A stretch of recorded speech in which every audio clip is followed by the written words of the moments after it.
I would like to talk about depression.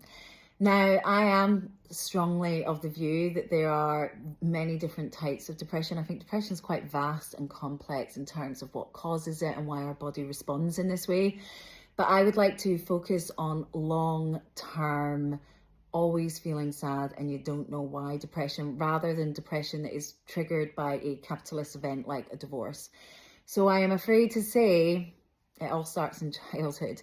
Now, remember that trauma goes beyond the big T, okay? So there's many different versions of emotional neglect, I'm afraid, that can leave us with an inability to regulate ourselves. And what this means is that we shift into our sympathetic nervous system, which is our fight, flight, freeze, stress responses, which means that we are operating from a lot of cortisol, adrenaline, stress hormones, and we are then carrying that into our adult lives. Now, this is great if you run into a polar bear or you get into a fight, but unfortunately, when we are continuously operating from the side of ourselves, it is like a fuse box that is going to blow, which means that by the time you get to around about the age of 30, your body, to repeat Jim Carrey, is going to go, fuck you, I'm done. And what's a good way to slow your body down? Depression, because it shifts you into your rest and restore your parasympathetic nervous system.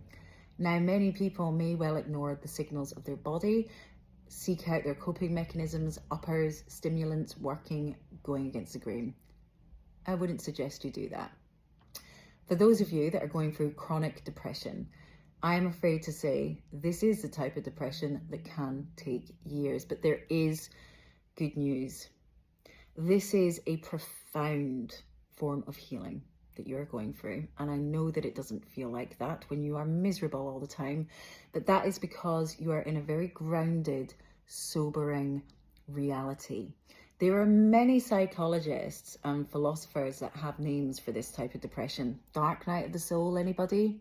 What happens at the end of the dark night of the soul? There's a rebirth and a transformation. I want to give a word of hope to people out there who are going through this. All the therapy that you're doing, all the self-help you're doing, it is not in vain. I am strongly of the view, as somebody who understands the mind, a bit like when we go to bed and we dream and our mind is processing the events of the day, depression, the subconscious mind, is operating in a similar way. It is processing a monumentous amount of shit from the past unconsciously without you being aware of it, which means you are heading towards a light at the end of the tunnel. There is going to be a major reset of your mind and body, and you are going to transform. There is hope. You are going through tremendous healing.